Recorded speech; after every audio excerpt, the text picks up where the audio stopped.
welcome to our PhilCan Social Work Network podcast, presented for the Canadian Association of Social Work and Education Annual Conference. My name is Ilyan Ferrer, and I'm an assistant professor at the University of Calgary's Faculty of Social Work. My area of work focuses on the intersections of aging, immigration, labor, and care experiences of racialized communities in Canada. I'm really excited about co-hosting a discussion about the PhilCan Social Work Network, a network that the discussants have cultivated and stewarded since 2017. Before we start our conversation, let's begin with a round of introductions, starting with Monica. Thanks, Ilyan. Hi, everyone. Welcome to all our listeners.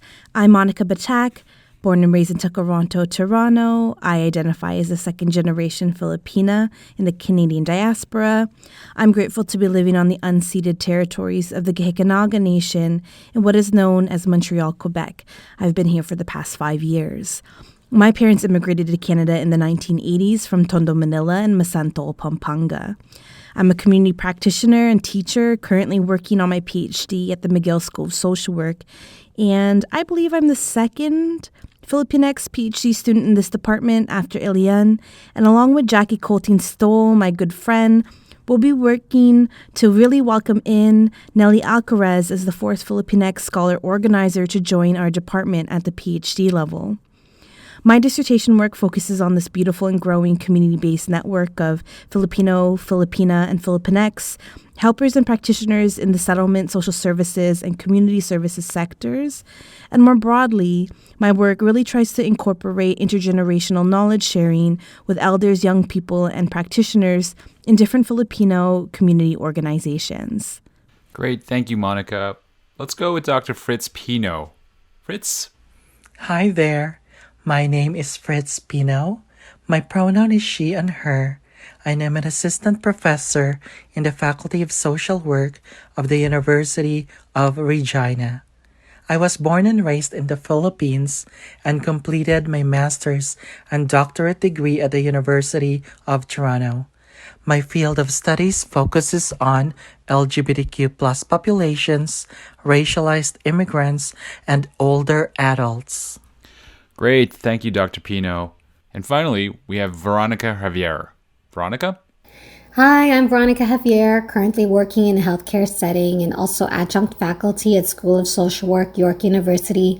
My work focuses on renal patients, chronic disease management, and palliative care mostly, but I also consult on community outreach and community development projects. Great, thank you for your introductions, everyone. So we decided to create this podcast after listening to the inspirational Two Crees in a Pod by Amber Dion and Terri Suntjens, which is now in its 4th season. Self-described as unapologetically creating the space for Indigenous resurgence, we took to the podcast format to turn away from colonial and colonizing knowledge systems, instead focusing on honoring the traditions and practices of helping within our own communities. So Terri and Amber, if you're listening, maraming salamat for inspiring us to create this podcast. So in this podcast, we hope to introduce the PhilCan Social Work Network to continue to archive, communicate widely, and amplify our existing presence in the field of social work. The PhilCan Social Work Network, or FCSCWN, was established in 2017, coinciding with the annual conference for Canadian Association for Social Work Education, or CASWE, in Toronto. We are a grassroots, voluntary group and professional network of Filipino, Filipina, Filipinx Canadians in social services, loosely organized across various cities, with the strongest networks and mobilizations in Toronto and Calgary. We mostly organize through word of mouth, social media. We have a Facebook group of about 161 members, and by email. Since 2017, we've organized in-person, online, and hybrid events. So with that in mind, a question that I'd like to ask Fritz, Veronica, and Monica is, why did we come together to form the PhilCan network? Let's start with Fritz. One of the missions of this network is to advocate and bring a spotlight on issues affecting Filipinx Canadian communities. For example, the racism that we experienced from each of our areas of social work practice. In fact, this common experience of racial discriminations brought us to build this network of support for each other and to highlight our histories, experiences, and contributions to the field of social services in Canada that has yet to recognize our presence. Thanks, Fritz. Veronica, did you want to add anything? I also want to add that our work seeks to foster a collaborative network of Filipinx-Canadian social service professionals. Our work in our network tries to really highlight the regional and local contexts and needs. For example, we hosted this COVID-19 community check-in and practitioner roundtable where we wanted to try to address anti-Black racism and what that looks like in our communities. These events enabled community members to share their local, regional mobilization efforts and responses for their community settings. And, this type of setting enabled sharing of ideas and resources that also helped to inspire innovative ideas for practitioners and educators in their own provinces and localities. This linking of members and spotlighting our interconnectedness, that I like to call it, hopefully works to empower and build capacity with each other, create partnerships and solidarities with other racialized communities, and hopefully participate in a larger discussion of race, equity, and social justice in the field of social work. Thanks, Veronica. I really liked what you said about interconnections, particularly within local context, because that's really important. I want to turn it over to Monica to see if you wanted to add anything about why we came together as a PhilCan network. Coming to this profession later in life, I reached out to each of you, Veronica, Fritz, and Ilyan, and many who are probably even listening to this podcast. We sing a common chorus that we too have searched for mentors throughout our own educational and practice journeys. And really understanding firsthand the power of connection, we are trying to create this meaningful community of practitioners in this network work, to encourage each of us to find meaningful ways to serve as ates and kuyas, titas and titos, elders in this practice, in this field of practice, guiding and cheering and encouraging the next generation of helpers in our community. And that starts with us honoring who we are as Filipinos in Canada, as Filipinos in diaspora, and what that means to live and breathe on these waters and lands. So nurturing meaningful relationships for this network directly intervenes in community capacity building.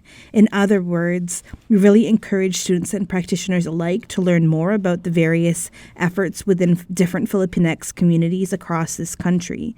And we encourage you all to engage with social work or as helpers in the community in a way that honors and affirms each of our own unique gifts, skills, and lived experiences. Thanks, Monica. And I really appreciated what you said about the need to create spaces because as a Filipino Canadian, I see the lack of representation and I find it always inspiring to see colleagues building each other, capacity building so that we can create those mentorships opportunities when there are none. So I really got goosebumps when you were talking about the need for this network. And I join you in calling whoever's listening to join us in developing this really formative network. So it's through our collective capacity that we've been able to mobilize community events. And Veronica gave a really important overview of some of the activities that we've done since COVID. I wanted to highlight some of our accomplishments since 2017 when we first met at the CASWE conference in Toronto. We were able to secure some funding from the University of Calgary's Faculty of Social Work, the University of Toronto's OISE department to hold the space.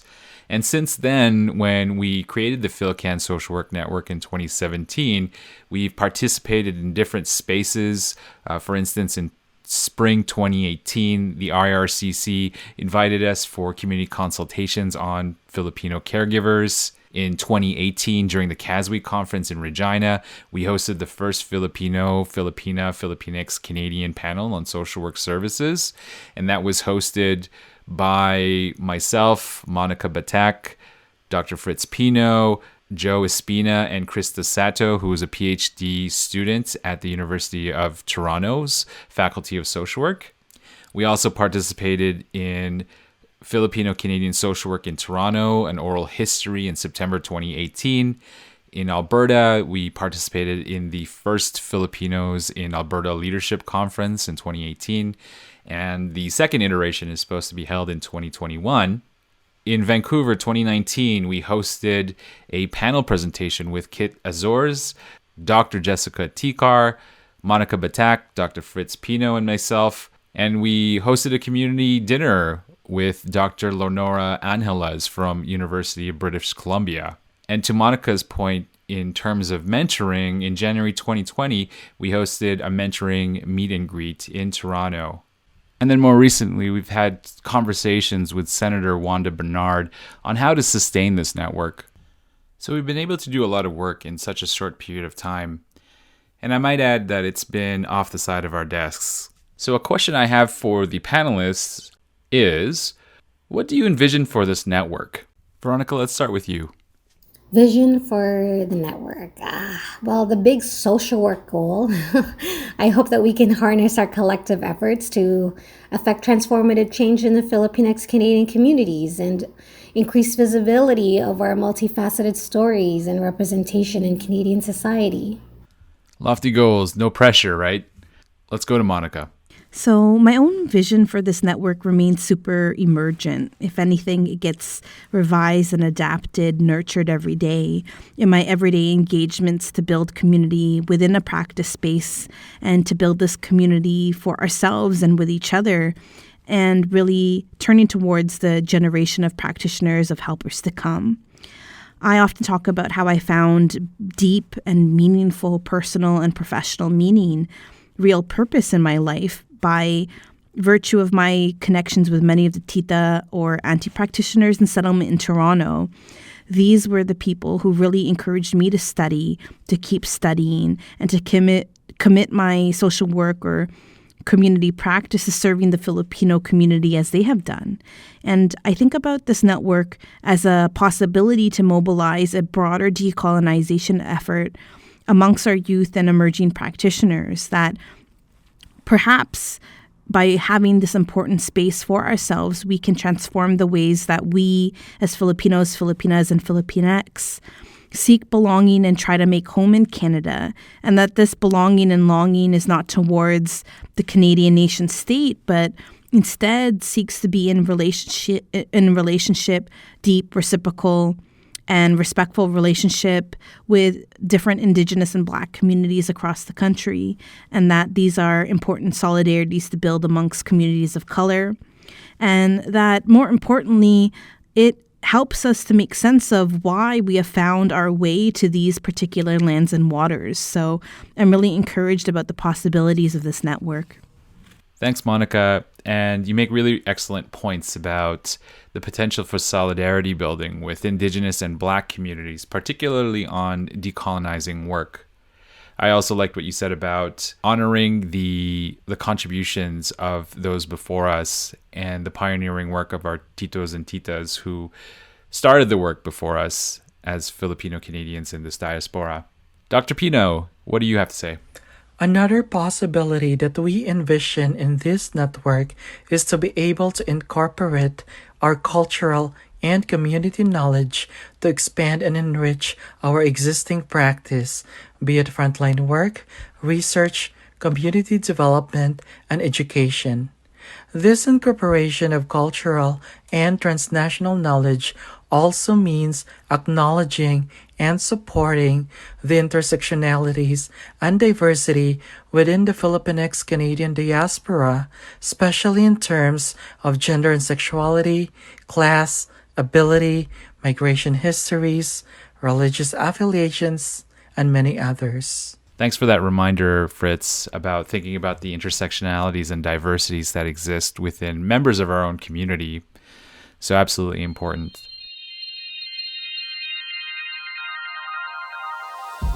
So I'm afraid we're at the end of the podcast. I'd like to leave you with a question to the students, practitioners, and community members. What is your vision for a Filipino-Canadian social work network? Reach out and let's build community together. Until next time.